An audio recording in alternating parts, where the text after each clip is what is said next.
ہر 30 second میں ایک بچہ اسمگل ہوتا ہے۔ بچوں کی اسمگلنگ کا ایک دور آیا 70 سے پہلے کا، بلوچستان کے قبائل میں اور خیبر کے قبائل میں۔ وہ بچے ہوتے کون تھے، آتے کہاں سے تھے؟ ٹرک ڈرائیور صاحبان جو ہے نا، وہ بچہ رکھتے تھے اپنے چھوٹے کے طور پہ۔ لوگ سننا بھی نہیں چاہتے، لیکن حقائق سے پردہ اٹھانا بہت ضروری ہے۔ کچھ کے بارے میں یہ اطلاع ہے، عرب اسٹیٹس، وہاں اونٹ پہ بٹھانا اس کو اور اس کے پاؤں میں یا گھنگرو باندھ دینے، ہاتھوں میں چھن چھن بجنے والا باندھ دینا، وہ سارے سے اونٹ تیز بھاگتا تھا۔ ماں نے اپنی 4 ماہ کی بیٹی کو بیچ دیا۔ بڑا ہولناک انکشاف ہے۔ ایک خاتون ہے کراچی کی، ابھی بچی کی پیدائش نہیں ہوئی، انہوں نے کہا جی کہ ہم اس کی فروخت کا بندوبست کر دیتے ہیں۔ ایک کیس ہمارے یہاں ہوا، امریکن حکومت کی ای میل آتی ہے، 2-3 سال کا ڈیٹا اکٹھا کیا ہے اور یہ جو سارم برنی ٹرسٹ ہے یہ بچوں کی اسمگلنگ کر رہا ہے۔ 18 کیسز ان کو ملے۔ 6 جون کو سارم صاحب جو ہے امریکہ سے روٹین میں آتے ہیں، وہ اترتے ہیں کراچی ایئرپورٹ پہ، اس کو ایف آئی اے کی ٹیم پکڑ لیتے ہیں۔ آج تک وہ جیل میں ہیں۔ عورتوں کی اسمگلنگ، اس میں کیا کچھ ہوتا ہے؟ صرف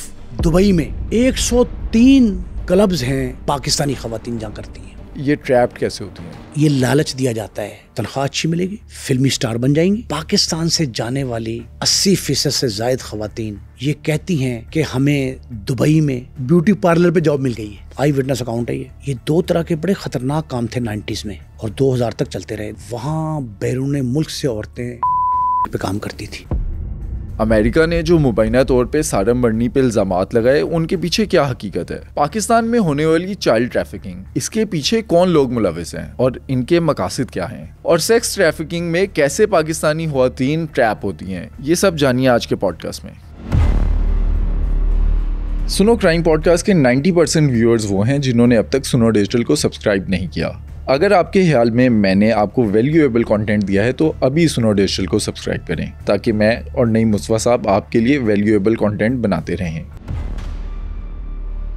نعیم صاحب، دنیا میں ہر 30 سیکنڈ میں ایک بچہ اسمگل ہوتا ہے۔ اس ٹائم پہ عدالت کے اندر بھی زیر سماعت کیس ہے سارم برنی ٹرسٹ کا۔ یہ انسانی اسمگلنگ ہوتی کیا ہے اور وہ کیس کیا ہے؟ پر صاحب یہ بات جو آپ نے سوال کیا ہے نا کہ ہیومن ٹریفکنگ ہے کیا، یہ پہلے ایک جرم سمجھا جاتا تھا جسے انٹرنیشنل فارم آف کرائم کہتے ہیں، لیکن اب یہ باقاعدہ ایک کاروبار ہے اور کاروبار بھی عام لین دین کا کاروبار نہیں ہے، باقاعدہ ایک انڈسٹری ہے۔ $150 بلین سالانہ پروفٹ ہے اس میں، اور اس وقت گھریلو کاروبار جتنے ہیں ان میں سب سے نمبر 1 انکم کے اعتبار سے، ارننگ کے اعتبار سے وہ انسانی اسمگلنگ ہے۔ جرم پاکستان میں بھی ہے۔ اب ہمارے ہاں 2018 میں ایک انسانی اسمگلنگ کی روک تھام کا قانون بنا تھا۔ باقی قوانین کا جو حشر ہوا، جو بھی نئے بنتے ہیں وہ ویسے ہی ہے، لیکن اس کا اتنی بڑی پکڑ دکڑ نہیں ہوئی، کوئی ایسا مافیا ہم نے جو ہے نا وہ نہیں کیا۔ لیکن جب آتا ہے نا کرونا، کووڈ میں 2019، 20، 21 یہ سارا چلتا رہا پوری دنیا میں، اس دوران لوگوں نے اس کاروبار کو وسعت دی، لیکن انڈر گراؤنڈ، اوپن نہیں ہوئے تھے۔ آپ نے سارم برنی کا نام لیا، سارم برنی کا تعلق ایک ایسے خاندان سے ہے جو بہت نامور ہے سوشل ویلفیئر میں، سوشل ورکنگ میں اور انسانی ہمدردی کے جذبے کو فروغ دینے میں۔ الزام کیسے لگا؟ یہ الزام یہ ہو سکتا ہے کہ اگر ہماری حد تک رہتا تو ہمارے ادارے پاکستان کے ایجنسیز جو ہیں وہ اس پہ خاموش تماشائی بن جاتی، لیکن یہ مئی 2024 امریکن حکومت کی ای میل آتی ہے پاکستان کے وزارت خارجہ اور وزارت داخلہ کو۔ اس میں لکھا جاتا ہے کہ ہم نے 2-3 سال کا ڈیٹا اکٹھا کیا ہے اور یہ جو سارم برنی ٹرسٹ ہے یہ بچوں کی ویلفیئر کے نام پہ، کفالت کے نام پہ، پرورش کے نام پہ یہ بچوں کی اسمگلنگ کر رہا ہے۔ اچھا، انہیں 2 سال کے اندر 18 کیسز ملے بھی ہیں؟ 18 کیسز ان کو ملے 2022 سے 24۔ اب 18 کیسز بڑھ گئے ہوں گے، اب کئی بڑھ گئے ہوں گے، کئی نئے کیس آ گئے ہوں گے، لیکن سارم ٹرسٹ کی طرف سے جو 18 کیس ان کو ملے، ان 18 کیسز میں سارے کے سارے ایسے تھے جنہوں نے ان کو مشکوک کر دیا امریکن گورنمنٹ کو۔ امریکہ میں جو قانون ہے نا، وہ قانون یہ نہیں دیکھتا کہ کوئی شخص ان لافل ایکٹ کر کے آ جائے، غیر قانونی کام کرے تو ہم اسے پکڑ لیں گے۔ وہ ہر شخص پہ نگاہ رکھے ہوتے ہیں کہ جہاں شک گزرے گا اس کی انکوائری شروع کر دیں گے خفیہ طور پہ, پوچھیں گے نہیں.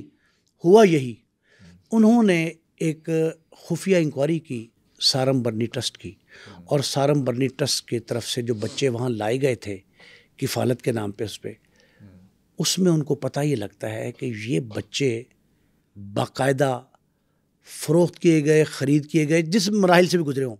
یہ بچے جو ہیں یہ والدین, ان سے کہا تو لاوارث کہا تھا نا کہ لاوارث ہے, یتیم ہے. انہوں نے کہا ان کے ورثہ بھی موجود ہیں. پھر ان کو امریکن ویزے جاری کروائے گئے, عدالتوں میں پاکستان کی جھوٹ بولا گیا ہے. اب یہ فراڈ امریکہ میں بھی, اچھا بعض اوقات جو دھوکہ دہی ہے نا, فراڈ, چیٹنگ, کرمنل ایکٹیویٹی, وہ کسی ایک سرزمین پہ ہوتی ہے. یہ پاکستان اور امریکہ, پاک امریکہ دونوں سرزمین پہ یہ ایسا چیٹنگ کا ایک ایسا اسکیم تھا, اسکینڈل تھا جو دونوں ملکوں کی سرزمین پہ ہوا. اس لیے دونوں ملکوں نے اس کا کوگنز لیا, اس کے اوپر ایکشن لیا, اور دونوں ملکوں میں لا آف لینڈ, پاکستان میں پاکستان کا لا آف لینڈ اور امریکہ میں امریکن لا آف لینڈ, اس کے تحت کارروائی شروع کی گئی. انہوں نے جو ای میل یہاں بھیجا, یہاں پاکستانی وزارت داخلہ کو ملا, پاکستانی وزارت داخلہ نے آگے ایف آئی آر کے سپورٹ کر دیا. ایف آئی آر کی 5 رکنی ٹیم نے, یہ مئی میں اسکیم آتا ہے, خط آتا ہے, جون میں ہی اس کو گرفتار کر لیتے ہیں. 6 جون کو گرفتار 6 جون کو سارم صاحب جو ہے امریکہ سے روٹین میں آتے ہیں, وہ اترتے ہیں کراچی ایئرپورٹ پہ, کراچی انٹرنیشنل ایئرپورٹ پہ, اس کو ایف آئی اے کی ٹیم پکڑ لیتی ہے. پکڑ کے ان کو مجسٹریٹ شرقی جو ہے کراچی کا, اس کی عدالت میں پیش کرتے ہیں. وہ اس کا ریمانڈ دے دیتے ہیں. 4 بار ضمانتیں داخل ہوتی رہیں, مسترد ہوتی رہیں. 4 بار مختلف مجسٹریٹوں نے ان کی درخواست مسترد کی. وجہ اس کی کیا ہے کہ ہمارے ہاں ایف آئی آر کے اندراج کے بعد ملزم پکڑا جاتا ہے. امریکہ میں لا آف لینڈ جو ہے اٹ از جسٹ ادروائز, وہ ملزم کے خلاف ایف آئی آر نہیں کرتے, پریلیمنری انکوائری کرتے ہیں.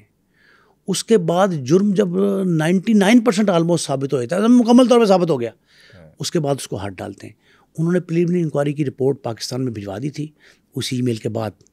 خاصا ہیوی قسم کا کیس بنا کے انہیں 2 سال کی انکوائری کی تھی. 2 سال کی پریلیمنری انکوائری کے بعد جو انہوں نے ڈیٹا دیا پاکستان کو, پاکستانی ایف آئی اے نے اس کی روشنی میں یہاں ایئرپورٹ سے اس کو گرفتار کیا, مجسٹریٹ کی عدالت سے ریمانڈ لیا, اور ریمانڈ کیا, آج تک وہ جیل میں ہیں.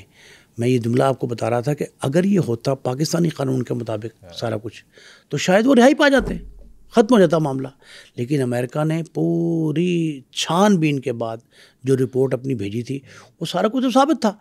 ابتدائی طور پہ حالانکہ سارم صاحب کا جو بیان سامنے آ رہا ہے نا, بار بار وہ یہ کہہ رہے ہیں کہ مجھے ایک منظم سازش کے تحت نا انسانی ہمدردی سے خدمت خلق سے دور رکھا جا رہا ہے.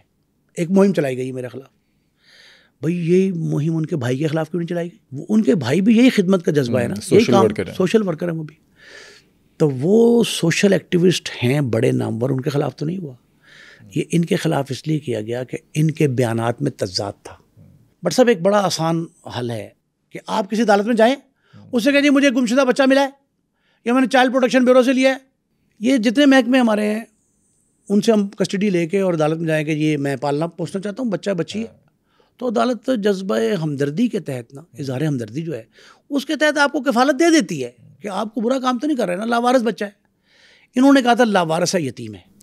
ان کے کیس میں ہوتا کیا ہے؟ ہوتا کیا ہے, ایک خاتون ہے کراچی کی, افشین اس کا نام ہے, دانستہ نام جو ہے نا اس کا ایسا رکھا گیا ہے جو حقیقت سے دور ہے, اس کا اصل نام نہیں ہے. یہ بی بی سی کی رپورٹ میں بھی ہے, بی بی سی کی رپورٹ میں افشین نام کی خاتون جو ہے, اس کا کیس ایک سمبل کے طور پہ, مثال کے طور پہ پیش کیا امریکہ نے, کہ اس خاتون کے بارے میں یہ کہا گیا کہ اس نے اپنی 6 ماہ کی بچی نومولود اس ٹرسٹ کے حوالے کر دی.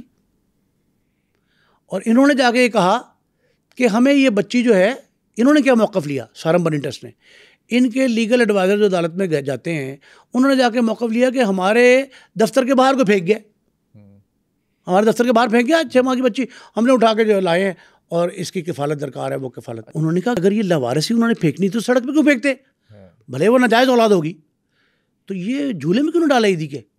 ان کو شک گزرا, پھر سوال جواب ہوئے. سرکاری وکیل نے کہا جی کہ امریکن رپورٹ یہ ہے, امریکہ کی رپورٹ میں کہا گیا ہے کہ یہ بچی کی والدہ اور والد زندہ ہیں، اس کو تفتیش کی جائے۔ ایف آئی اے نے انکوائری کی، وہ اویلیبل تھے۔ وہ افشی نام کی خاتون، جو اس کا نام بعد میں فرضی نام ہے، افشی نامی خاتون جو ہے، اس نے کہا کہ میرا ہسبینڈ کرائے کا رکشہ چلاتا ہے اور میں اس کی کفالت کے قابل نہیں تھی۔ میں دوران زچگی میں نے وہ جہاں پیدائش ہونی تھی، جو ڈلیوری سینٹر ہے، میٹرنٹی ہوم، اس ڈلیوری سینٹر میں نے اس خاتون سے کہا کہ جی یہ میں بچی کی پرورش نہیں کر سکوں گی، ہم بڑے غریب لوگ ہیں، تو اس کا کچھ بندوبست کرو۔ تو اس نے کہا جی میں آپ اگر کہیں تو اس کو کسی کے حوالے بھی کروا دوں اور کچھ پیسے بھی مل جائے آپ کو۔ مطلب it was a sort of selling کہ میں بیچ دیتی ہوں بچی کو آپ کی۔ اچھا، تب یہ انکشاف بڑا خوفناک ہولناک انکشاف ہے کہ اس نے کہا کہ میٹرنٹی ہوم والے جو ہیں وہ بھی قصوروار ٹھہرے اس میں، تو کہ انہوں نے کہا جی ہم آپ کی اس بچی کی جنم سے پہلے ہی کی بات ہو رہی ہے، ابھی بچی کی پیدائش نہیں ہوئی، انہوں نے کہا جی کہ ہم اس کی فروخت کا بندوبست کر دیتے ہیں۔ اس کے بعد کیا ہوتا ہے کہ عدالت سے اس کی کفالت سپرداری لینی پڑتی ہے نا، وہ کفالت لینے کے لیے ان کی ٹیم جاتی ہے برنی ٹرسٹ کی، اور یہ سارم برنی والے جو لوگ ہیں، یہ خاتون ایک خاتون وکیل، ایک مینیجر اور ایک مرد وکیل، یہ 3 لوگ جاتے ہیں۔ 3 لوگ عدالت میں جا کے کہتے ہیں کہ ہمیں یہ بچی ہمارے کو چھوڑ گیا تھا، اس کے بعد اس کو کفالت دے دیتی ہے۔ یہ پہلا شک تھا جو امریکن اداروں کو گزرا۔ انہوں نے اس پہ یہ کہا کہ سارم برنی کے جتنے کیسز ہیں، تب وہ 18 کیسز بطور نمونہ لیے گئے، اب بڑھ گئے ہیں، وہ سنائیں۔ میری اطلاع یہ ہے کہ اب اس 5-6 ماہ میں ان میں اضافہ ہوا ہے۔ یہ 18 کیسز جو مئی 2024 تک تھے، آج سے 6-7 ماہ پہلے، یہ ان کیسوں کو مثال بنا کے ان سب کی ایک کی انکوائری کی گئی۔ ابتدائی انکوائری جب ہو گئی تو اس کی رپورٹ آئی پاکستان ایف آئی اے نے اس کو فوری طور پہ ایکشن لیا، اور ایکشن کے بعد ابھی تک سارم جیل میں ہے۔ موقف میں نے آپ کو بتا دیا کہ وہ یہ ماننے کو تیار نہیں ہونے کا جی امریکہ اور پاکستان کے چند ہمارے مخالفین جو ہماری اس مہم کے خلاف ہیں اور اسے تباہ کرنا چاہتے ہیں، یہ انہوں نے ہمارے خلاف منظم سازش کی ہے، وہ یہ کہہ رہے ہیں۔ لیکن آپ یہ دیکھیں کہ اس نے ہمارے کئی اداروں کی، کئی افسران کی اور کئی مافیاز کی قلعی کھول دی۔ نشاندہی ہوگی، ایسی نشاندہی ہوئی کہ ہر شخص چوکنا ہو گیا۔ 2-3 واقعات بڑھ صاحب بہت اہم ہیں۔ بچوں کی سمگلنگ جو سارم برنی پہ الزام لگا، ان کے ٹرسٹ پہ الزام لگا، ان کے ساتھی 2 خواتین 3 مرد 5 لوگ وہ ہیں، 6 لوگ نامزد ہیں، ان پہ الزام جو لگا، یہ الزامات اپنی جگہ۔ ہمارے ہاں 2018 میں انسانی سمگلنگ کا ایکٹ بن گیا، اس کے بعد بھی یہ کام شروع، بلکہ بعد ہی سارا کام بعد میں 19 میں شروع ہوتا ہے، چودھری پرویز الہی صاحب کے دور میں۔ یہ کہا جاتا ہے جی کہ کچھ حصے آرگنز جو ہیں، انسانی آرگنز جو ہیں، وہ فروخت کیے جاتے تھے، آنکھیں، گردے، جگر، جو ٹرانسپلانٹ ہو سکتا ہے۔ ہارٹ کے 1-2 کیسز آئے، وہ زیادہ نہیں ہیں، لیکن باقی جو ہے ٹرانسپلانٹ کا ایکٹ بنا، ایک انہوں نے محکمہ بنا دیا، پورا محکمہ۔ اس کے باوجود یہ لوگ اتنے بڑے پیمانے پہ ہیومن ٹریفکنگ کر رہے ہیں، جن میں بچے، بچیاں، خواتین، نوعمر لڑکے، اب کچھ نوجوان بھی اب شروع ہو گئے۔ آپ یہ دیکھیں کہ اس کے بعد ایک ڈیٹا، ایسا رینڈم سا ڈیٹا ہے، اتنا اچھی اعداد و شمار کے ساتھ نہیں ہے وہ، اس میں یہ کہا جا رہا ہے، جو آپ نے کہا نا کہ پر سیکنڈ اتنے اغوا ہوتے ہیں، یہ پوری دنیا میں ہو رہا ہوگا۔ پاکستان میں کیا ہو رہا ہے کہ پاکستان میں اغوا کے مقدمات درج نہیں ہوتے، وہ بچے بچیوں کے درج نہیں ہوتے، محض گمشدگی کی رپٹ لکھی جاتی ہے۔ اچھا، اگر ہم بات کریں بچوں کی اسمگلنگ کی، یہ سٹارٹ کیسے ہوتی ہے؟ آتے کہاں سے ہیں، یہ پھنستے کیسے ہیں؟ پاکستان میں 2 صوبے ایسے ہیں جن میں بچوں کے معاملات زیادہ گمبھیر ہیں، ایک بلوچستان، ایک خیبر پختونخوا۔ پر سب ایک بات آپ ذہن میں رکھیے گا، جتنی قبائلی رسوم و رواج ہیں زیادہ ہوں گی، لوگ توہم پرستی کے قریب ہوں گے، پرانے خیالات کو چھوڑنا نہیں چاہتے ہوں گے، اپنی وضع جو ہے نا وہ تبدیل نہیں کرتے، وہاں یہ معاملات چلتے ہیں۔ سکندر اعظم جب فتوحات کرتا خیبر پختونخوا جو سرحد کہتے تھے NWFP وہاں سے گزرا تھا، تو اس وقت سے روایات اور کہانیاں مشہور ہیں. 100 سال پہلے کی پرانی روایت بتا رہا ہوں، جب NWFP سرحد صوبہ سرحد کہلاتا تھا، ٹرک ٹرالیاں اوپن ہوتی تھیں، ڈھکے نہیں تھے اوپر سے، نمبر پلیٹ ہے جہاں وہاں ایک تختی پھٹی لگی ہوئی ہے، اس پہ وہ بچہ چھوٹا 9-10-11 سال کا، وہ نوعمر بچہ، وہ وہاں کھڑا ہو جاتا تھا اور پیچھے ایک بیل لگی ہوتی تھی، وہ دباتا تھا. اگر وہ قزاق، وہ چھینا جھپٹی والے جو بدماش رساگیر تھے، راگیر کو لوٹتے تھے، وہ کچھ لوٹنے لگتے تھے تو وہ بیل بجاتا تھا، ڈرائیور رک جاتا تھا اور پھر آگے سے تین لوگ بیٹھتے، ایک ڈرائیور 2 اور وہ تینوں اترتے تھے اور پھر اس کو لڑائی مار کڑائی کرتے، ڈنڈا لے کے آتے تھے. یہ اس وقت کی روایت ہے. پھر یہ بچہ جو ہے یہ بندر میں تبدیل ہو گیا. اچھا، بندر بھی آتے رہے. بعض ٹرک اور گڈھوں کی کہانیاں ایسی ہیں، تصویریں موجود ہیں. پشتوں کا اخبار ہے وحدت، اس کی میں نے ریسرچ لیب میں ایک بڑی عجیب چیز دیکھی. انہوں نے پرانی تصویریں، آرکائیو ہے ان کے پاس، ایک لائبریری سمجھ لیں، ایک آرکائیو ہے، اس میں تصویریں ہیں جس میں اس ٹرک کے گڈھے کے اینڈ پہ ایک بندر یوں لٹک رہا ہے. میں نے کہا یہ بندر کیا ہے، یہ بھاگ. اس نے کہا نہیں، اس کو زنجیری رسی لگی ہوئی ہے، یہ چوری سے بچاؤ کا ایک طریقہ ہے پختونوں کا، ٹرینڈ کیا، یہ قبائلی ایک ٹرینڈ تھا. بندر جو ہے وہ فوراً ایسے کھٹکے اور ایسے وہ کرتا تھا کہ ٹرک گاڑی گڈھا رک جاتا تھا. اب یہ اس وقت سے چلا آ رہا ہے. اور آج جو آپ نے سوال کیا کہ یہ سمگلنگ کیسے ہوتی ہے، بچوں کی سمگلنگ کا ایک دور آیا 70 سے پہلے کا، بلوچستان کے قبائل میں اور خیبر کے قبائل میں، جسے سرحد کہتے تھے. وہ بچے انہی بار برداری کے ذریعے، مطلب بیچ میں اگر انہوں نے پیٹیاں رکھی ہیں پھل کی، سبزیاں رکھی ہیں، تو 4-5 بچے بٹھا دیے. وہ بچے ہوتے کون تھے، آتے کہاں سے تھے؟ اچھا، وہ بچے 3 طرح کے ہیں. ایک وہ جو ناجائز اولاد ہے، شادی سے پہلے کی، شادی نہیں ہوئی ایک شخص کی، اولاد جب کو جنم دیا اس نے، وہ ناجائز اولاد ہے، گھروں سے باہر چھوڑ دی، پکڑ لیا انہوں نے. وہ خرکار تھے، کیمپ تھے بڑے بڑے، اس دور میں بڑے خرکار کیمپ ہوتے تھے، قبائلی علاقوں میں خرکار کیمپ مشہور تھے.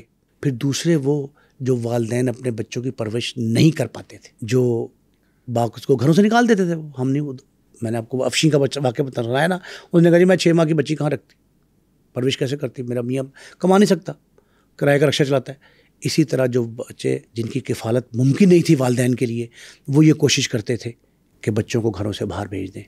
کوئی کام کاج کر لیتے تھے، کوئی چھوٹے کے طور پہ کام کرتے تھے.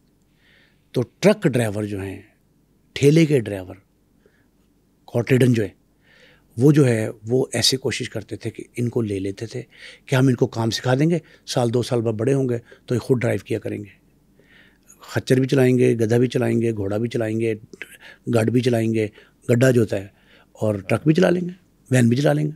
تو والدین دے دیتے تھے. تیسری طرح کے بچے کون تھے؟ جو گھروں سے بھاگتے تھے.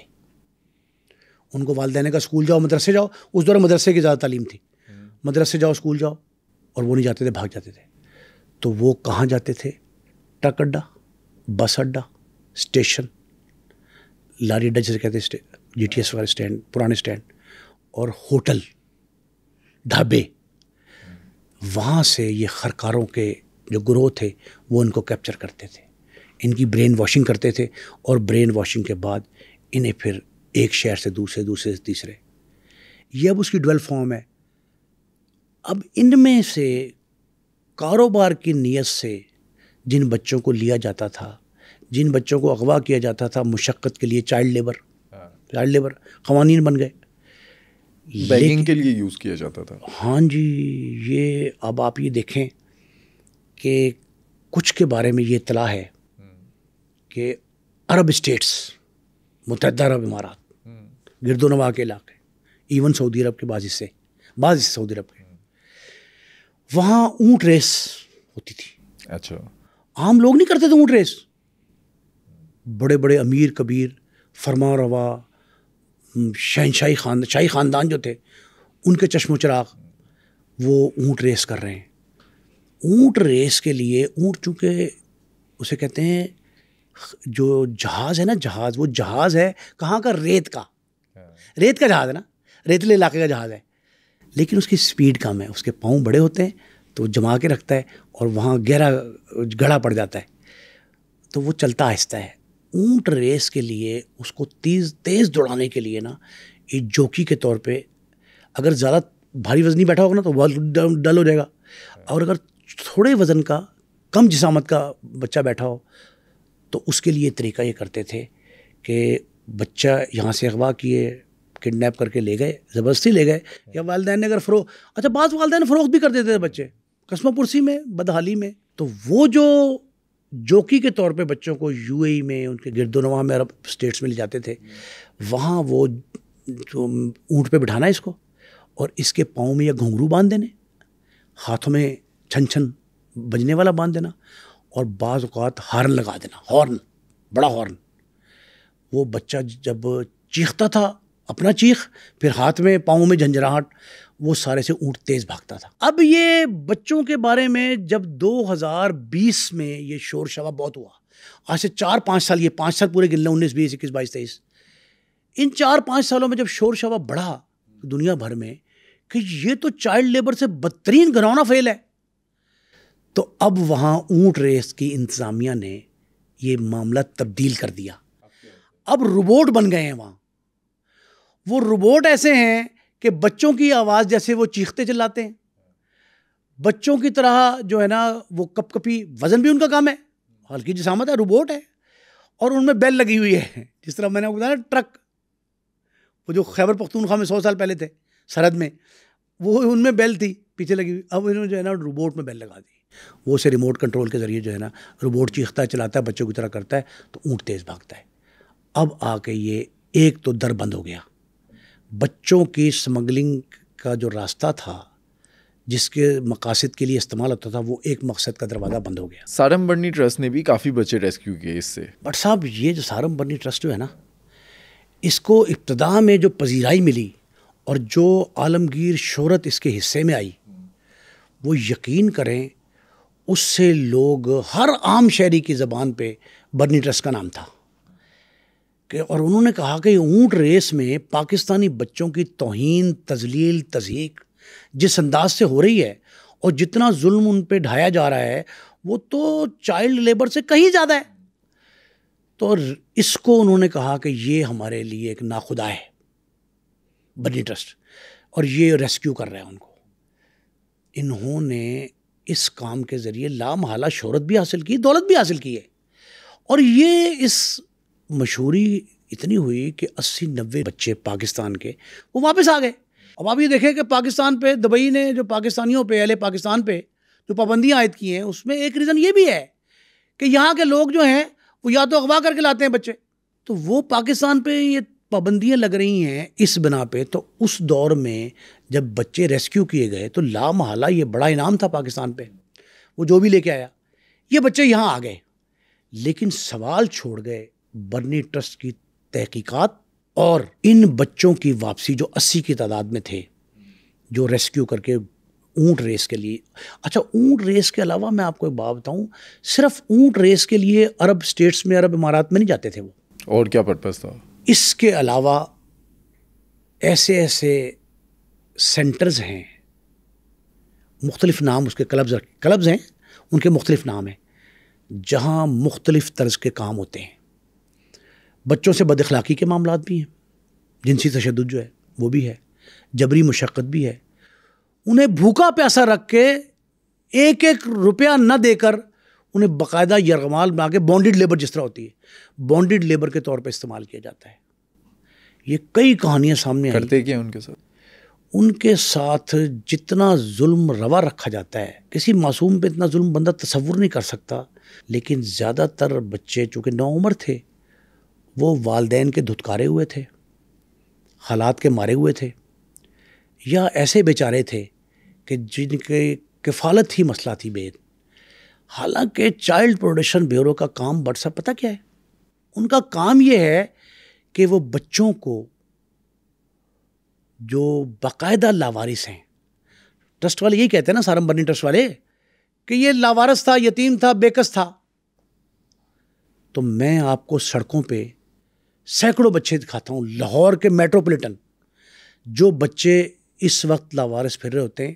ہمارے ایک ریٹائرڈ پولیس افسر ہیں، آئی جی کے عہدے سے ریٹائر ہوئے، ایڈیشنل آئی جی بھی رہے. انہوں نے ایک جملہ مجھے بتایا، لاہور میں رات 2-2:30 بجے ایک بار ان کے بچوں نے ایک بچی کو 3 سال 4 سال کی اور 6 سے 7 سال کے بچے کو ایچ بلاک کی کمرشل مارکیٹ میں بچہ اور وائی بلاک کی کمرشل مارکیٹ میں بچی، ان کو رات کو دیکھا تو انہوں نے کہا بچے گم گئے ہوں گے.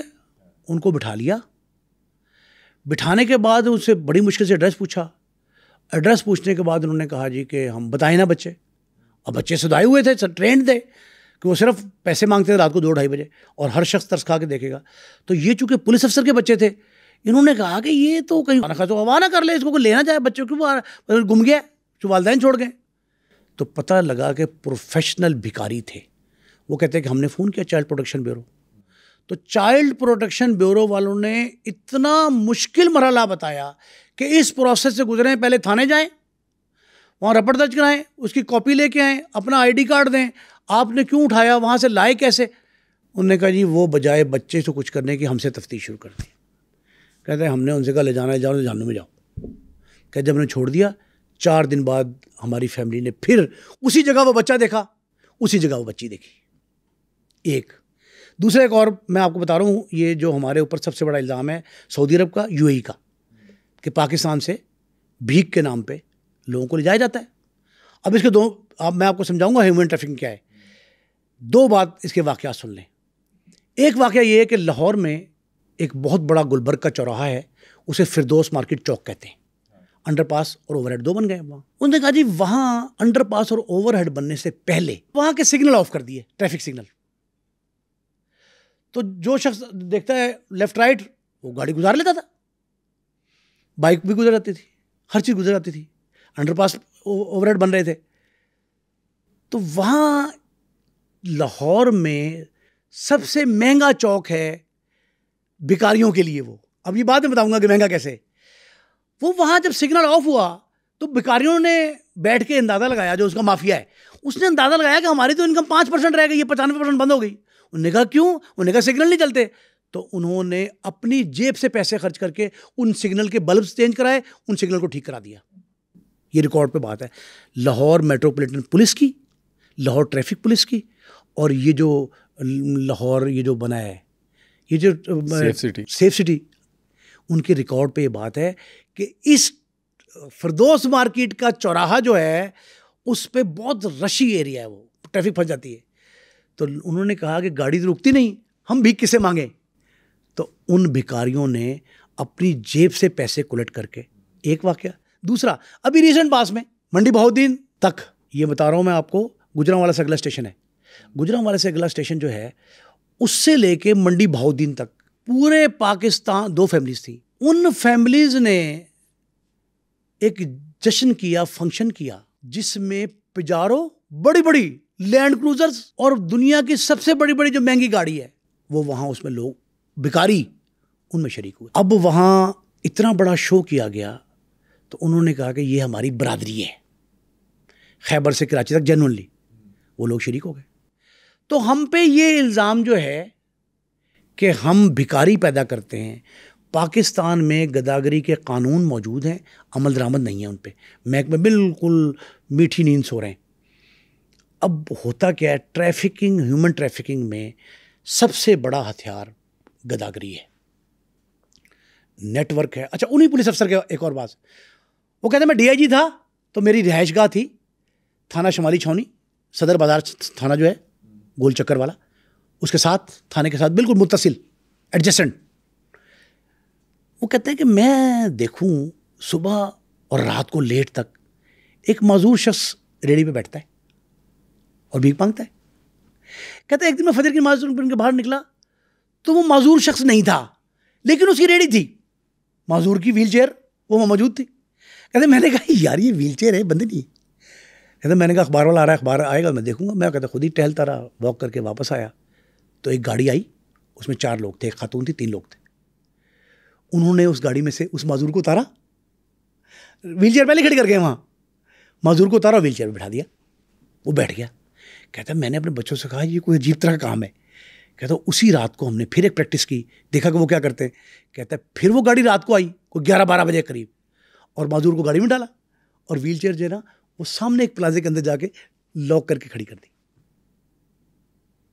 وہ کہتے ہیں ایسا منظم گروہ ہے جو معذوروں کو، بھکاریوں کو، گداگروں کو مختلف شیپس میں چھوڑتا ہے، پھر ان کو اٹھاتا ہے. ہر چوراہے کا ایک ریٹ مقرر ہے. میں نے آپ سے کہا تھا نمبر 1 جو ہے نا ریٹ میں وہ گداگری میں یہ فردوس مارکیٹ چوک ہے. دوسرے نمبر پہ ڈیفنس کے مختلف چوک ہیں.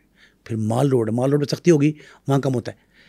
اب آپ یہ دیکھیں کہ یہ ایک ایسی لائن ہے جو ہیومن ٹریفکنگ کی بنیاد ہے. لیکن سب سے بڑی بات ہے یہ ہیومن ٹریفکنگ ہے ایک آسپیکٹ. دوسرا شوبز انٹرٹینمنٹ. اس میں کیا ہوتا ہے؟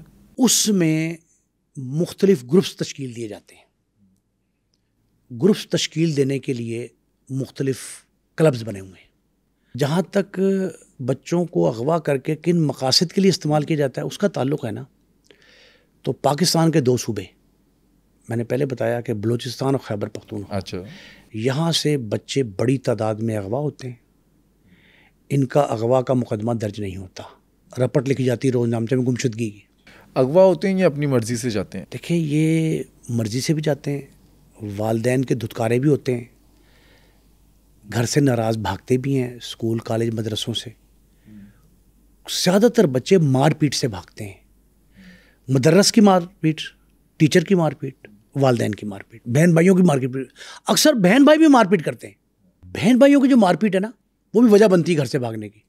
بچے اکثر بھاگ جاتے ہیں اور بھاگ کے ان کی پناہ ہوتی ہے وہ پبلک پلیسز، ہیئر ڈریسر کی دکان، سنیما، پارک، مسافر بس کا اڈا، ٹرک اڈے زیادہ تر.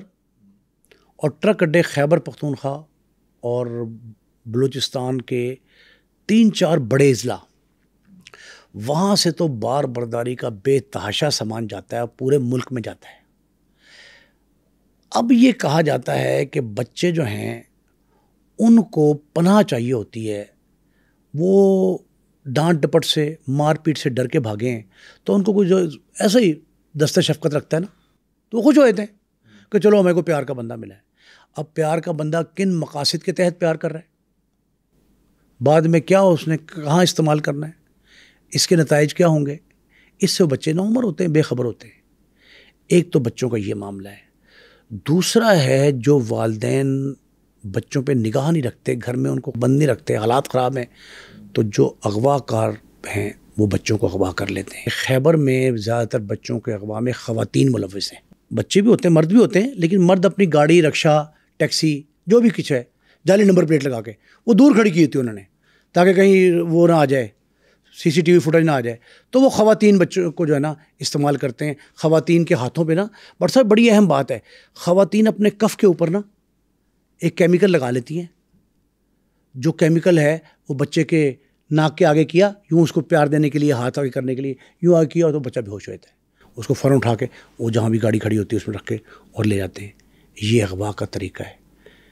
ایک نیا طریقہ آ گیا ہے کہ بس سٹاپوں پر جہاں پبلک گیدرنگ زیادہ ہوتی ہے، اسٹیشنوں پر، ریلوے اسٹیشن پر، وہاں بچے والدین سے گم جاتے ہیں، بچھڑ جاتے ہیں. ان کو وہ گینگ جو ہے وہ بہلا پھسلا کر یہ کہتے ہیں کہ ہم اداروں میں آپ کو لے کے جا رہے ہیں. یتیم خانے غریب محلوں میں ایک جعلی یتیم خانے بن گئے ہیں. وہ اپنے بچوں کو وہاں سے لاوارث کو پکڑ کے لاتے ہیں اور پھر اپنے مقاصد کے لیے استعمال کرتے ہیں. ان میں سے کئی لوگ چائلڈ لیبر کے لیے بھی لیتے ہیں، گھروں میں زبردستی استعمال کرنے کے لیے. سعودی عرب میں، UAE میں اور مختلف لندن تک میں اس طرح کی شکایات ملی ہیں کہ جبری مشقت کے لیے نا بچے وہاں فروخت کیے جاتے ہیں. یہ سارے آسپیکٹ ایسے ہیں جو دل ہلا دینے والے ہیں. بچوں کی مائیں ظاہر ان کا لختہ جگر ہے، ان کے والدین سارے باپ ان کے وہ در بدر کی ٹھوکریں کھاتے ہیں، بچے نہیں ملتے. پاکستان میں اعداد و شمار تو ایسے نہیں ملے ابھی تک، لیکن ایسے واقعات بے تحاشا ہیں جن میں اغوا کے واقعات ہوئے اور بعد میں جب ان کی ریکوری ہوئی یا ڈیڈ باڈیز، اکثر تو ڈیڈ باڈیز ملتی ہیں. اب ایک ڈارک ویب جو ہے جی، جس پہ جو حیران کن ہولناک قسم کے واقعات دکھائی دیتے ہیں، ان میں تو ایسا بھی ہے کہ جو گروہ بچے اغوا ہو کے جاتے ہیں پاکستان سے، وہ مختلف ملکوں میں وہ ڈارک ویب کے ذریعے ان بچوں کی پورن فلمیں بناتے ہیں، ان پہ تشدد کی فلمیں بناتے ہیں، جنسی بد اخلاقی کی فلمیں بناتے ہیں. پھر ایک اور بات ڈارک ویب کے جو ذمہ داران ہیں، جو اسے آپریٹ کر رہے ہیں، اس کے آپریٹرز جو ہیں، وہ آپریٹرز جو ہیں وہ سیڈس پلیئر بھی لیتے ہیں اور اس حد تک ان بچوں پہ تشدد کرتے ہیں، ان پہ اتنی ایذا رسانی ہوتی ہے کہ اگر خدا نہ خواستہ وہ اس دوران ان کی جان جو ہے وہ نکل رہی ہو، مر رہے ہوں وہ، تو وہ انہیں خوشی اور مسرت کا اظہار کر رہے ہوتے ہیں، اور یہ ان کو انجوائمنٹ کا ایک لمحہ ہے، یہ ایک ایسا معاملہ ہے جس سے ان کو خوشی محسوس ہوتی ہے کہ نیچرل ڈیتھ بھی آ رہی ہے دکھائی اس میں۔ ڈارک ویب کے ذریعے لوگ جو بچے مر جاتے ہیں، ان کی جب لاشیں آتی ہیں تب پتہ لگتا ہے والدین کو کہ ہمارے بچے تو کوئی امریکہ پہنچ گیا تھا، کوئی انگلینڈ پہنچ گیا، کوئی اسکاٹ لینڈ پہنچ گیا تھا، کوئی سعودی عرب سے آ رہا ہے، کوئی یو اے ای سے آ رہا ہے، ان کی ڈیڈ باڈی آ رہی ہوتی۔ اب دیکھیں چھوٹا بچہ اغوا ہو گیا، فرض کریں 4-5 سال کا، وہ تو نام بھی نہیں بتا سکتا، اس کا نام کسی نے محمد ہی رکھ دیا۔ اب 5 سال 6 سال گزر جائیں گے تو جس خرکار کیمپ میں جس گروہ کے ہاتھ میں وہ ہوگا تو اس نے تو اس کا نام جو ہے علی احمد رکھ دیا ہوگا، اس وقت تک اس کو نام بھی بدل گیا، اس کی شکل بھی بدل گئی، اس کے گھر والے بھی بھول گئے اس کو سارے، تو کئیوں کی تو شناخت ہی نہیں ہوتی کہ یہ کون ہے، ان کے والدین کلیم بھی نہیں کرتے۔ 90% کیسز میں ایسا ہوتا ہے، 90% کیسز میں ایسا ہے۔ اب آپ یہ دیکھیں کہ ابھی تک کوئی باقاعدہ اعداد و شمار نہیں ہے۔ سسٹینیبل سوشل ڈیولپمنٹ آرگنائزیشن ایک NGO ہے بڑی مشہور، اسلام آباد میں ہیڈ آفس ہے ان کا، ظفر اللہ خان صاحب اس کے صدر ہیں۔ انہوں نے ایک اعداد و شمار رینڈملی اپنے دیے ہیں کہ 2023 کے 4 ماہ میں پنجاب میں، صرف پنجاب میں بچوں کی سمگلنگ کے 221 واقعات رپورٹ ہوئے۔ یہ وہ ہیں جن کی اطلاعات پہنچ گئی ہم تک، تھانے تک پہنچ گئی، اداروں تک پہنچ گئی، وہ 221 ہیں صرف پنجاب میں۔ سندھ میں 214 واقعات ہیں، خیبر اور بلوچستان میں ان کے اعداد و شمار میسر نہیں، لیکن کئی گنا زیادہ ہیں اس سے۔ وہ یہ کہتے ہیں آرگنائزیشن والے کہ کئی گنا زیادہ بچے جو ہیں وہاں سے اغوا ہوئے۔ اب اتنے بچے اغوا ہونے کے بعد جا کہاں رہے ہیں؟ ہمارے ادارے خاموش ہیں۔ یہ ٹھیک ہے کہ چائلڈ پروٹیکشن بیورو میں 2-2.5 ہزار بچے جو ہیں وہ ہر وقت پرورش پا رہے ہوتے ہیں، وہ لاوارث ہیں، کسی کی کفالت میں نہیں ہیں، بالکل بے کس ہیں، نادار ہیں، والدین چھوڑ گئے۔ دیکھیں جس طرح یہ اطلاعات آتی ہیں نا کہ دارالکفالہ میں بچے اپنے باپ کو، ماں کو، دادی کو، نانی کو چھوڑ گئے، بزرگوں کو چھوڑ گئے، اس طرح والدین بھی اپنے نوعمر نوخیز بچوں کو مختلف اداروں میں، ان کے اداروں کے باہر چھوڑ جاتے ہیں۔ اچھا، اکثر تو ہم نے دیکھا کہ ماں نے اپنی 4 ماہ کی بیٹی کو بیچ دیا، اکثر کہتے ہیں کہ بھابھی جو ہے وہ اپنی نند کو بیچ دیتی ہے، اس طرح کے واقعات بھی تو رپورٹ ہوتے ہیں۔ کئی واقعات ایسے ہیں۔ دیکھیں چھوٹی عمر کے بچوں کی خرید و فروخت عام ہے، اس میں تو شبہ ہی کوئی نہیں ہے۔ باقاعدہ گروہ سرگرم ہیں جو اپنے مذموم مقاصد کے لیے اس سارے کاروبار میں، گھرونا کاروبار ہے، اس میں ملوث ہیں۔ پاکستان میں ایسا بھی کوئی ڈیٹا میسر نہیں، کتنے کس نے فروخت کیا۔ ایک ادھی اطلاع جو سینہ بسینہ آ جائے وہ آ جائے، میڈیا پہ آ جائے، کبھی پرنٹ میڈیا میں کبھی کبھی آتی تھی، اب تو وہ بھی نہیں آ رہی، الیکٹرانک میڈیا میں۔ اب آپ یہ دیکھیں کہ زینب کا ایک واقعہ ہوا، معصوم بچی، 7-8 سالہ ایک بچی زینب قصور کی رہنے والی تھی، غریب باپ کی بیٹی، بہت معصوم، اس کا اغوا ہوتا ہے، قتل ہو جاتی ہے۔ اس کے تناظر میں ہمارے ڈاکٹر شاہد مسعود صاحب بڑے نامور اینکر ہیں، ڈاکٹر صاحب کی ریسرچ بہت زیادہ ہے، وہ ایک پروگرام کرتے ہیں جو اس ڈارک ویب کی نشاندہی کرتے ہیں۔ پہلی بار ڈارک ویب انہوں نے متعارف کرائی۔ انہوں نے بتایا تھا کہ قصور کے اندر جو واقعات ہوئے اس میں ڈارک ویب پر ویڈیوز گئی، یہ سارا کولیبریٹ کیا گیا، یہ سارے واقعات اکٹھے ہوئے اور ان کی اعداد و شمار ڈاکٹر صاحب نے پیش کی۔ بعد میں ان کو ہائی کورٹ میں پیشی بھگتنا پڑی۔ ایک کیس ہمارے یہاں ہوا کہ 100 بچے قتل کر دیے جاوید اقبال نے، پولیس نے اس کو پکڑ لیا، بعد میں مارا گیا، لیکن مارا گیا کس حالات میں، پرسار موت ہے اس کی۔ لیکن اب آپ یہ دیکھیں کہ وہ 100 بچوں کے برسا سامنے نہیں آئے، متاثرہ خاندان کا پتہ نہیں چلا کسی کو، کہاں سے اغوا ہوئے، کیسے اغوا ہوئے، وہ ڈرم میں ڈال کے مبینہ طور پہ ان کو تحلیل کیسے کیا گیا، وہ کون سا کیمیکل کا، پھر وہ کیمیکل بہایا کہاں گیا، بچوں کے کیا سر بھی گل گئے، کیا ان کی کھوپڑی، اسکل سب سے مضبوط انسانی باڈی کا سب سے مضبوط حصہ ہے اسکل، دماغ کے اندر اوپر کھوپڑی، وہ کھوپڑی کیسے گلائی، یہ سارے سوالات اٹھتے رہے۔ لیکن ایک بات اس دوران ضرور ثابت ہوئی، مجھے اس متعلقہ پولیس افسر تفتیشی نے بتایا کہ داتا دربار کے گرد و نواح سے روزانہ درجنوں کے اعتبار حساب سے درجنوں ڈیلی بچے گمتے اور اغوا ہوتے ہیں. وہاں پر تو ہم دیکھتے ہیں کہ بچے جو نشے کے عادی ہیں وہ بھی موجود ہوتے ہیں. پر سب ایک لمحہ فکریہ ہم سب کے لیے, پوری قوم کے لیے, اداروں کے لیے بالخصوص, وہ یہ ہے کہ نشہ صرف غریب کا بچہ نہیں, بڑے بڑے امیر خاندانوں کے بچے بھی کر رہے ہیں. غریب کے بچے کو تو نشہ لگایا اس لیے جاتا ہے کہ اس کو فروخت کے لیے استعمال کیا جائے. اس بچے کو بچیاں بڑے بڑے امیر گھرانوں کی, اب یہ تعلیمی اداروں میں, کالجز یونیورسٹیز میں اسکینڈل سامنے آ رہے ہیں, ویڈیو سامنے آ رہی ہیں, بچیاں سگریٹ بھی پی رہی ہیں, نشہ بھی کر رہی ہیں, بچے نشہ کر رہے ہیں, کالجوں میں عام ہے. جو ایسے محلے, مطلب مجھے لاہور کی آبادی بند پار جو رہتی ہے, وہاں اگر آپ ٹیسٹ کرائیں ان کے ڈوپ ٹیسٹ, تو 70-80% بچے بچیاں اس میں ملوث پائے جائیں گے. نشے کی لت جو ہے نا, وہ بچوں کی سمگلنگ میں ایک بہت بڑا عنصر ہے, بہت بڑا عنصر. جن بچوں کو اغوا کرتے ہیں خرکار, ان کو سب سے پہلے نشہ دیا جاتا ہے. اب بے ہوشی کا میں نے آپ کو بتایا نا, خواتین جو ہے اپنے یہ کف کے اوپر لگا لیتی ہیں, وہ آگے کرتی ہیں ناک کے, تو بچہ بے ہوش ہوتا ہے, پھر اٹھانا آسان ہوتا ہے اس کو, چیخو پکار نہیں کرے گا, گھر کے باہر سے اٹھا لو چاہیں. یہ سارے معاملات جو ہیں نا, ان میں نشے کا ایک بڑا رول ہے. نشے کے ساتھ ساتھ 3-4 اور ایسے کام ہیں جن کو بچے اغوا کر کے پورے کیا جاتا ہے. کون سے؟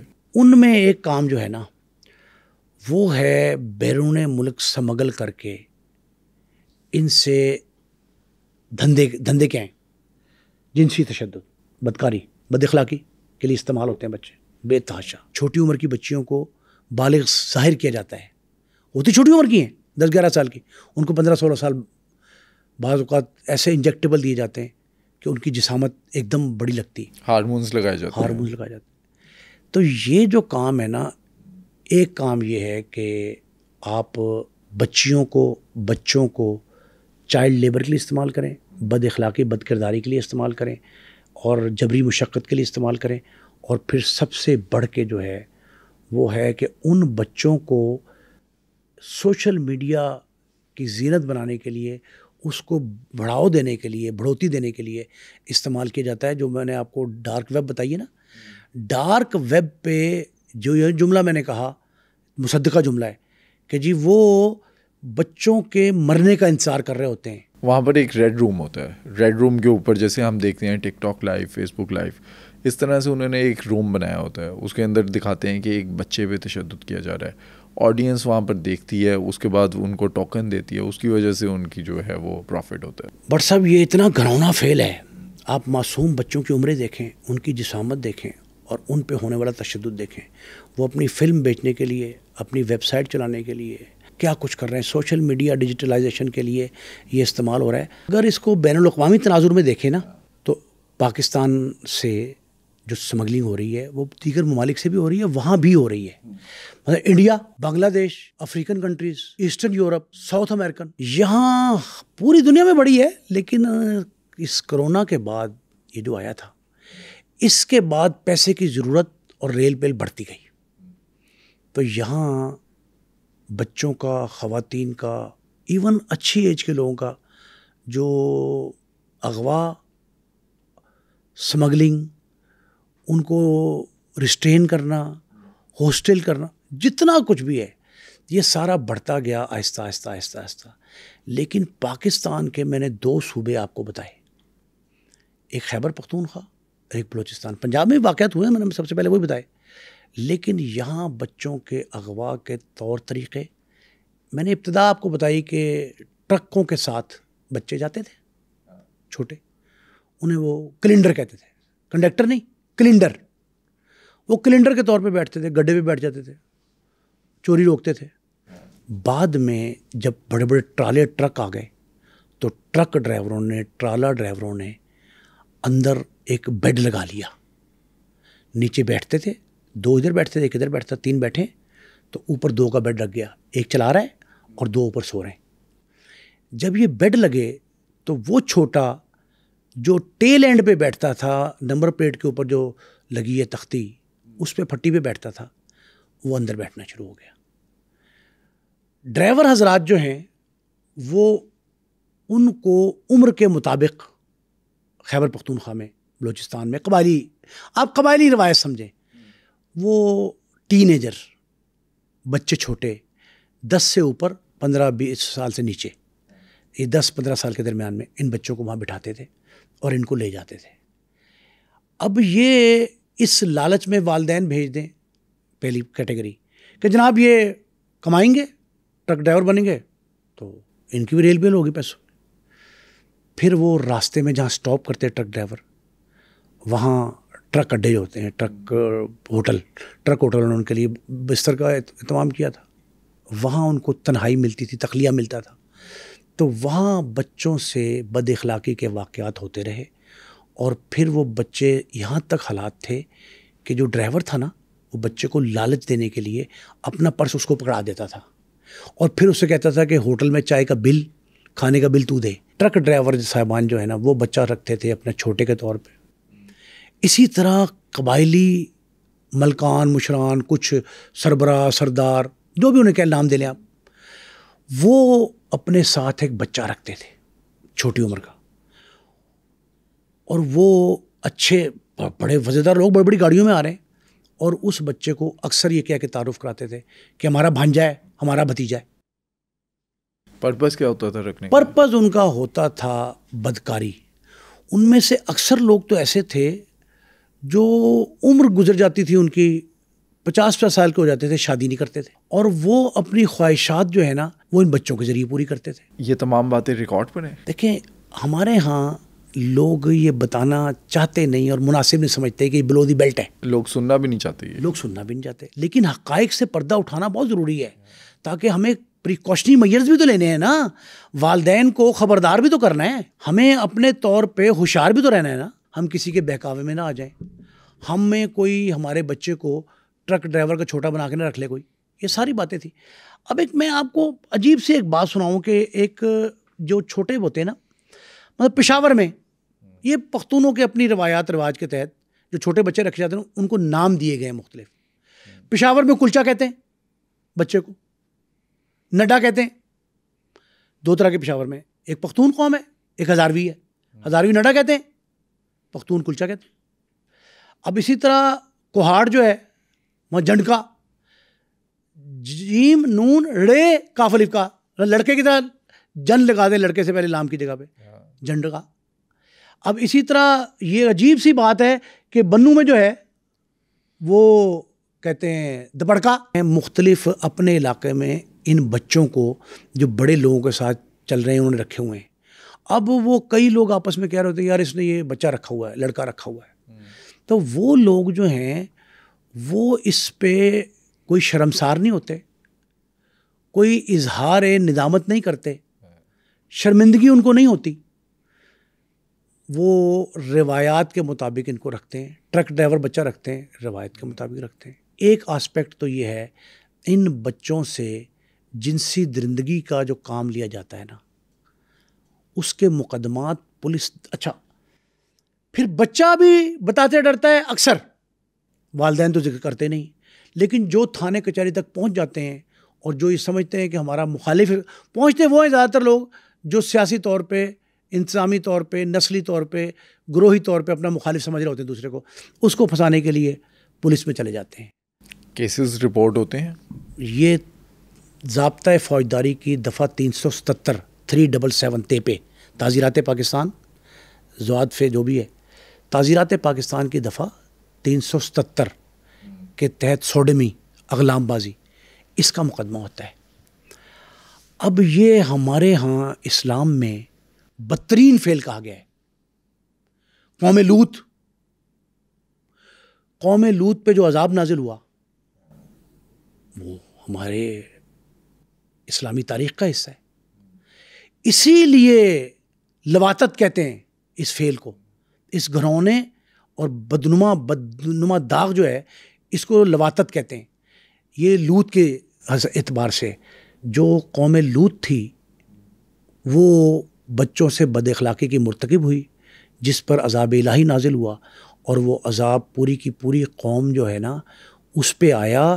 دیکھیں یہ جو واقعات ہیں نا ہمارے تاریخ اسلام میں قرآن پاک میں یہ جو واقعات بتائے گئے ہیں یہ واقعات موجود تو ہیں، ان سے ہمیں جو ہے نا وہ چشم پوشی نہیں کرنی چاہیے، ہمیں اس کا علاج دریافت کرنا چاہیے۔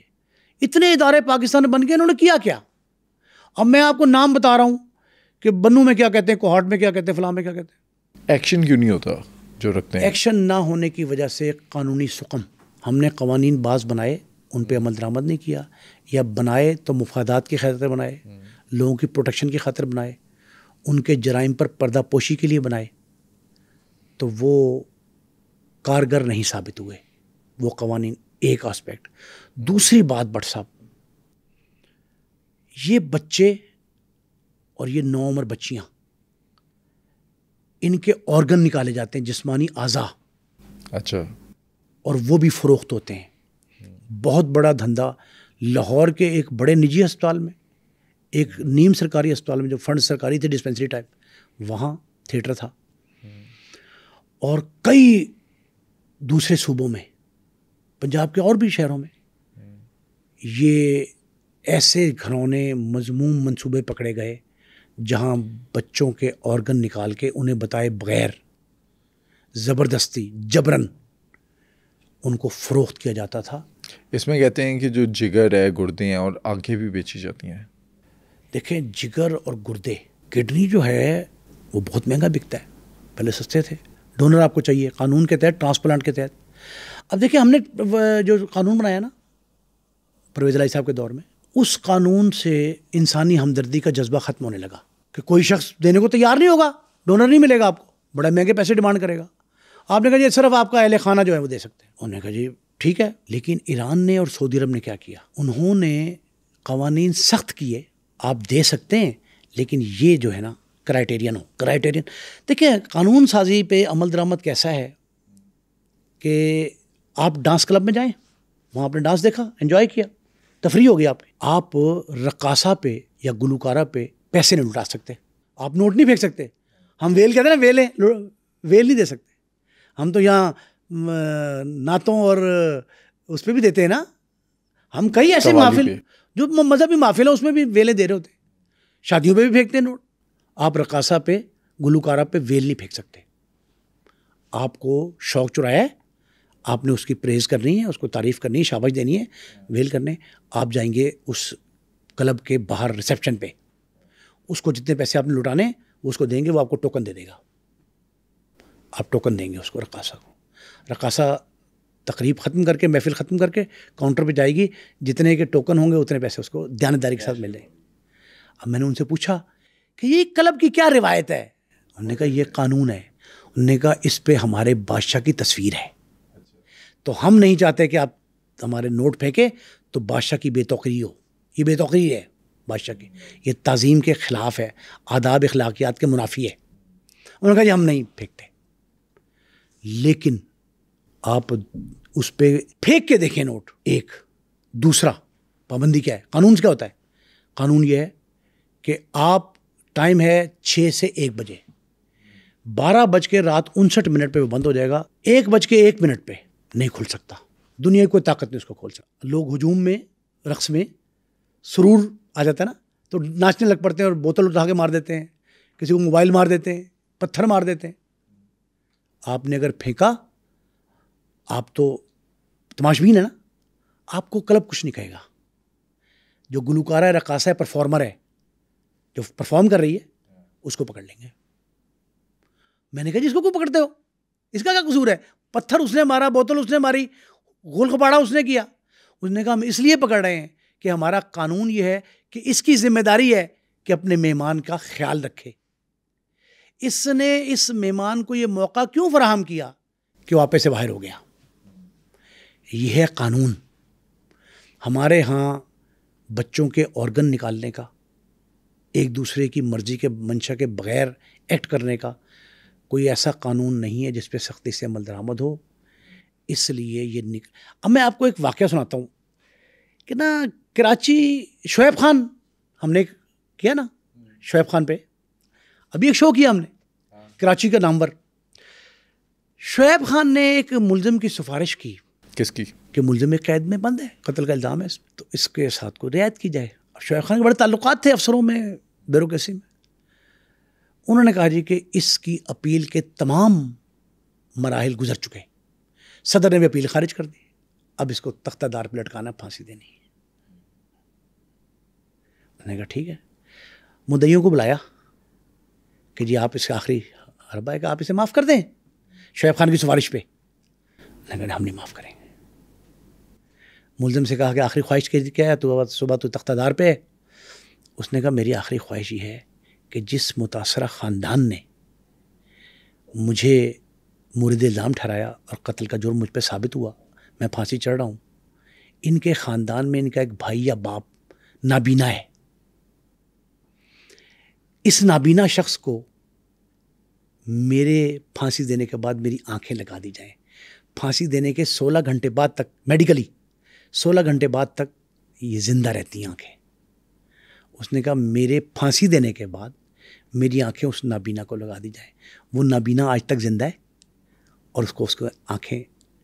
تو یہ جو آرگن کا ٹرانسفر ہے نا, یہ نیکی کے لیے بھی استعمال ہو سکتا ہے, اور ہم اسے ہیومن ٹریفکنگ کی نظر کر کے بدی کے لیے کاروبار کی خاطر استعمال کر رہے ہیں. یہ سب سے بڑا جرم ہے. اچھا, اگر ہم بات کریں عورتوں کی جو ہوتی ہے اسمگلنگ, اس میں کیا کچھ ہوتا ہے؟ خواتین کا جو اغوا کا معاملہ ہے نا, وہ کم ہے. وہ برضا و رغبت, رضامندی, افہام و تفہیم کے تحت جاتی ہیں. اور اگر زبردستی بھی لے جایا جائے نا, تو ان کو پیار, محبت, ہیلے بہانے, جھانسے, ان کے تحت لے جایا جاتا ہے. وہ زیادہ ہیں, وہ اور بات ہے. لیکن فی الحال آپ یہ سمجھیں کہ دنیا بھر میں عورتوں کے 90% واقعات جو ہے نا, بیرون ملک فرار کے, بیرون ملک اغوا کر کے لے جانے کے, اور بیرون ملک ہیومن ٹریفکنگ ایسی جس جہاز میں آپ کو بند کیا گیا, آپ کو یہ نہیں پتا کہ اس کی منزل مقصود کیا ہے, گول کیا ہے, کہاں جا کے رکنا ہے, اس نے آپ کے علم میں نہیں ہے. آپ ایک بند کمرے میں بحری جہاز میں بیٹھ گئے, آپ نے کہاں جانا ہے. صرف دبئی میں 103 کلبز ہیں خواتین کے, پاکستانی خواتین جہاں کرتی ہیں. مخصوص علاقوں میں مخصوص کلب, ہر نسل کا, ہر ملک کا, ہر قبیلے کا ایک علیحدہ کلب بن گیا ہے. کہ یہاں پاکستانی خواتین میسر ہیں, یہاں فلپائنی ہیں, یہاں انڈین ہیں, یہاں بنگلہ دیشی ہیں. یہ ٹریپڈ کیسے ہوتی ہیں؟ پہلے تو بات ہے کہ ان کو یہ لالچ دیا جاتا ہے کہ ہم آپ کو ایک بہتر پلیٹ فارم مہیا کر رہے ہیں. کس چیز کا؟ ڈانس کا. آپ کو ہم کہتے ہیں جی کہ آپ کو تنخواہ اچھی ملے گی, فلمی سٹار بن جائیں گی. اچھا, سب تو ڈانسر نہیں بننا چاہتی ہوں گی نا. لیکن اب آپ یہ سمجھیں, پاکستان سے جانے والی 80% سے زائد خواتین یہ کہتی ہیں کہ ہمیں دبئی میں, انگلینڈ میں, امریکہ میں, اسکاٹ لینڈ میں ہمیں بیوٹی پارلر پہ جاب مل گئی ہے. اچھا. یہاں ایک ٹرینڈ چلا تھا 80s کے اینڈ میں, 90s میں عروج پہ بیوٹی پارلرز کا. آئی وٹنس اکاؤنٹ ہے یہ. ہر گلی محلے میں لوگوں نے اپنے بیٹھکوں میں اپنی جوان بچیوں کو, اپنی بیگمات کو, اپنی بھتیجیوں کو, بھانجیوں کو بیوٹی پارلر کھول دیے. باہر سے اس پہ جو ہے نا برانڈنگ کر کے یہ دکھایا جاتا تھا کہ اندر بہت پاک پارسا نظام ہے. لیکن اکثر جو ہے نا, یہ 2 طرح کے بڑے خطرناک کام تھے 90s میں, اور 2000 تک چلتے رہے, 2005 میں بھی رہے. ایک کھلتے تھے کلینک, صفیہ کلینکس کہتے ہیں ان کو, صفیہ کلینکس. وہاں بیرون ملک سے عورتیں, اب دیکھیں نا, لوگ کہتے ہیں پاکستان سے اسمگل ہو کے جا رہی ہیں, باہر سے آ کے صفیہ کلینک پہ کام کرتی تھی. ہوتا کیا تھا وہاں؟ بتاتا ہوں ابھی آپ. اسی طرح یہاں سے جانے والی بچیاں, ان کے والدین, ان کے بہن بھائی, اہل خانہ ان کے, وہ یہ کہتے تھے کہ ہماری بچی کو دبئی میں, ایک عجیب دنیا تھی کہ دبئی میں بیوٹی پارلر پہ کام مل گیا. کئی تو یہ تک کہتے تھے کہ ہماری بچی نے وہاں بیوٹی پارلر خرید لیا ہے. بعض عورتیں اپنے خامند کے ساتھ, اپنے بھائیوں کے ساتھ, اپنی بہنوں کے ساتھ دبئی جاتی تھی. اب اس وقت 103 ایگزیکٹ فگر آپ کو دے رہا ہوں, دبئی میں ایسے کلبز ہیں جو پاکستانی خواتین سے سجے ہوئے ہیں. اب وہ پاکستانی خواتین گھر سے لڑکے گئی ہیں, اغوا ہو کے گئی ہیں, جبرن لے جایا گیا ہے, دھوکے سے بہلا پھسلا کر, جو طریقہ ہو سکتا ہے ساتھ, بڑی عمر کی ہے نا, وہ وہاں چلی گئی ہیں. وہاں وہ تھیٹر پہ کام کرتی ہیں, وہاں وہ سرکس میں کام کرتی ہیں, لوگوں کے گھروں میں برتن دھونے کا, کپڑے دھونے کا کام کرتی ہیں. یہاں سے جانے والی بیشتر خواتین تو صرف دھندا کرتی ہیں بدکاری کا, بے حیائی کا, جو ہمارے اسلامی بنیادی اسلامی عقائد کے منافی ہیں, اور اپنی مرضی سے کرتی ہیں. اپنی مرضی سے کرتی ہیں, رزق کی خاطر, معاش کی خاطر. کئی تو جنون عورتیں, خواتین ایسی ہیں اچھی ایج کی, جو بامرے مجبوری کرتی ہیں اپنے یہاں بیٹھے بچوں کا پیٹ پالنے کے لیے. ان کے خامند نشئی ہیں. اچھا, کئی عورتیں بھی نشہ کرتی ہیں. ایک عجیب سی بات ہے, کئی ایسی خواتین مجھے ملیں جو یہ آ کے بتاتی ہیں پاکستان میں کہ ہماری مجبوری تھی, ہمارے ہسبینڈ جو ہیں وہ کماتے نہیں ہیں, نکٹو ہیں. وہ نکٹو جو ہیں ان کی جگہ ہم بچوں کا پیٹ پالتے ہیں. میں نے کہا وہ گھروں میں کیا کرتے ہیں؟ وہ نشہ کرتے ہیں ہم سے پیسے لے کے, ہماری دولت پہ, ہماری کمائی پہ نشہ کرتے ہیں. ایک. اور نمبر دو, گھر میں بیٹھ کے سوتے ہیں, آرام کرتے ہیں, بچوں کی نگرانی بھی کرتے ہیں, اسکول چھوڑاتے ہیں, کالج چھوڑاتے ہیں. تو یہ عورتیں کمانے کے لیے گئی ہوئی ہیں. معاشرتی انحطاط کی بدترین مثال ہے یہ کہ مرد نہ کما رہا ہو, عورتیں کما رہی ہوں. اچھا, یہ کس کس کنٹری میں جاتی ہیں؟ دیکھیں, یہ زیادہ تر تو یو اے ای میں, پھر دوسرے نمبر پہ جو ہے نا یہ انگلینڈ میں, ساؤتھ افریقہ میں بھی جا رہی ہیں, لیکن انگلینڈ میں اور یہاں بہت ہیں. لیکن یہ مختلف قومیتوں کی خواتین کے مختلف کاروباری ریٹس ہیں.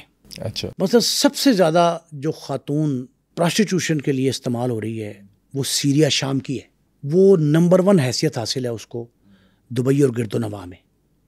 انگلینڈ میں بھی ہے, لیکن دبئی کے کلب جہاں 103 پاکستانی ہیں, وہاں سب سے نمبر 1 شام کی, دوسرے نمبر پہ لبنان کی, تیسرے نمبر پہ فلپائنی, اور انڈین, پاکستانی, بنگلہ دیشی, یہ ایک کیٹیگری ہے. وہ وہاں پہ یہ دھندا بھی کرتی ہیں بدکاری کا, اور وہاں لوگوں کے گھروں میں ملازمہ کے طور پہ کام بھی کرتی ہیں. صرف یہی نہیں ہے کہ یہی کام کر رہی ہیں, وہ ملازمہ کے طور پہ بھی کام کرتی ہیں. یہاں بھی رشین, چائنیز, ان کی بڑی تعداد ہے خواتین کی, اور یو اے میں تو بے تحاشا ہے. اب سب سے بڑا جو بدکاری کو رنگ دیا گیا ہے نا, جو سب سے بڑی انڈسٹری جو کہہ رہے ہیں نا انڈسٹری, وہ ہے تھائی لینڈ. تھائی لینڈ میں بدکاری کو سرکاری سرپرستی, بدکاری ود سرپرستی سرکاری, یہ حاصل ہے. یہ کیسے ہے کہ وہاں کلبز, پراسٹیوشن سینٹرز بنے ہوئے ہیں, لیگل ہے, وہاں لیگل ہے. اس کو لیگل پروٹیکشن کیسے دی گئی؟ میں نے آپ سے کہا کہ قانون کی عملداری جو ہے نا وہ اہم ترین چیز ہے. یہ تھائی لینڈ میں کوئی خاتون اس کلب کی, اس سینٹر کی زینت نہیں بن سکتی جب تک وہ 4 میڈیکل ٹیسٹ سے نہ گزر جائے. HIV ٹیسٹ کروانا اس کے لیے لازم ہے.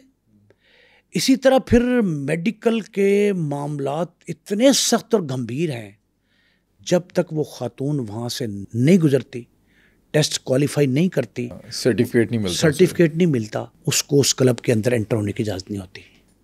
وہ وہاں کی پرفارمر ہے, وہاں کا پارٹ ہے. یہ کیوں کیا گیا؟ میں نے یہ بھی سوال کیا کئی لوگوں سے کہ بھائی یہ اتنی سختی تھائی لینڈ میں کیا ہے؟ اس نے کہا اس لیے کہ ہماری جو سب سے اہم متاع ہے نا وہ ہے ٹورسٹ. اس ٹورسٹ کی صحت کی خاطر, اس کے تحفظ کی خاطر, کہ وہ جب آئے تفریح کے لیے, انجوائمنٹ کے لیے, تو کوئی بیماری ساتھ لے کر نہ جائے. تو ہم یہ اس کے تحفظ کی خاطر یہ کرتے ہیں کہ جتنے یہاں پرفارمرز لڑکیاں ہیں ان کو سخت ترین میڈیکل ٹیسٹ سے گزارا جاتا ہے, اور جب ان کی سرٹیفکیشن ہو جاتی ہے تو پھر جب وہ ٹورسٹ ان کے پاس آتا ہے تو آزاد ذہن, آزاد منش کے ساتھ آتا ہے, اور جب واپس جاتا ہے اسے کوئی پرابلم نہیں ہوتی, کوئی بیماری لاحق نہیں ہوتی. یہ بیماریاں اس قدر دنیا میں عام ہوئی تھیں اسی وجہ سے کہ یہ انڈسٹری کا درجہ مل گیا تھا اس کو. تو وہاں یہ معیوب نہیں سمجھا جاتا. ہمارے سوسائٹی میں تو بہت معیوب ہے یہ, وہ تو اسے نارمل روٹین سمجھتے ہیں. تو نارمل روٹین کے لیے بھی تھائی لینڈ والوں نے یہ کیا کہ چونکہ بڑی تعداد میں تھائی لینڈ میں یو اے میں، اور یو اے تھائی لینڈ جو ہے نا وہ ان کے آپس میں بڑے رابطے ہیں، تو وہاں آنا جانا آمد و رفت بہت لوگوں کی تھی، تو انہوں نے کوشش یہ کی کہ ہم اس آسپیکٹ کو اتنا محفوظ بنا دیں کہ ہمارے کسی بھی پرفارمر کی وجہ سے، کسی ہماری خاتون کلب ممبر کی وجہ سے کسی ٹورسٹ کو پرابلم نہ ہو۔ اچھا اب آپ یہ دیکھیں، یہ جو انڈسٹری ہے نا، یہ بھلے اغوا کی جو مغویان ہیں ان کی بنیاد پہ چلتی ہے، یا زبردستی گھسیٹ کے لائے گئے، یا پیار محبت سے لائے گئے۔ اچھا پھر شادی بیاہ بہت رچایا جا رہا ہے، یہ جو خواتین پاکستان سے جا رہی ہیں وہ باہر جا کے شادی بیاہ رچا رہی ہیں، کس سے؟ کچھ کے تو یہی نکاح نامے تیار ہو رہے ہیں۔ مجھے 3-4 ایسے گروہ، اس پہ علیحدہ پروگرام درکار ہے، مجھے 3-4 ایسے گروہوں کا پتہ ہے جو باہر بیٹھے شخص کو یہاں ظاہر کر کے یہاں کی خاتون کے ساتھ نکاح اس کا کر کے رجسٹرڈ بھی کر دیتے ہیں، اور وہ خاتون لے کے وہاں جاتی ہے، وہاں بعد میں ملتا ہے بندہ اس کو۔ تو یہ جو نکاح نامے تیار ہو رہے ہیں اور جو جا کے وہاں نکاح کر رہی ہیں، یہ سو کالڈ نکاح ہیں۔ پھر وہ جو آ گیا ہے کہ نکاح جناب شرعاً جائز ہو گیا ہے، فتوے مل گئے انٹرنیٹ پہ، تو یہ آپ آن لائن نکاح جو کر رہے ہیں، آن لائن نکاح بھی ہو رہے ہیں۔ تو یہ بھی اس انڈسٹری کو بڑھاوا دینے میں بڑا اہم رول ہے ایک سوشل میڈیا کا۔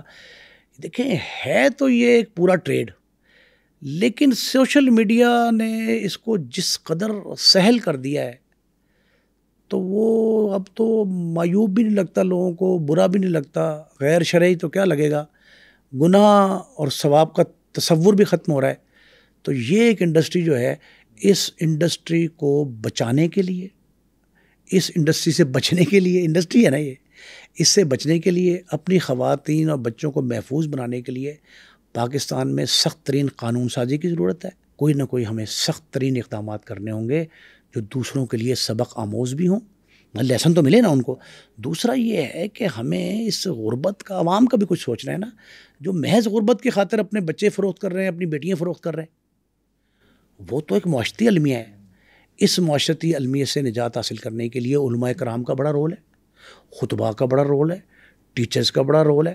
اچھا دیکھیں، ایک بات میں شاید بھول گیا کہ خیبر پختونخوا میں جو مقدمات درج ہوتے تھے نا بچوں سے بد اخلاقی کے، وہ مقدمات ان میں سے اکثریت، بیشتر جو تھے نا، وہ سکول ٹیچر کے خلاف، مدارس کے مدرس کے خلاف، خطیب کے خلاف، پیشہ امام کے خلاف، پھر ورکشاپ کے مالک کے خلاف، ٹرک ڈرائیور کے خلاف، ان ساروں پہ جو الزامات تھے نا، اس کی روشنی میں ہمیں کوئی بڑے پیمانے پہ ایسی ایک اسٹریٹجی طے کرنی پڑے گی جس سے پوری دنیا میں پاکستان کا امیج بہتر ہو، اور گرین پاسپورٹ کی جو ہے نا وہ وقت اور اس کی تعظیم جو ہے وہ سامنے آ سکے۔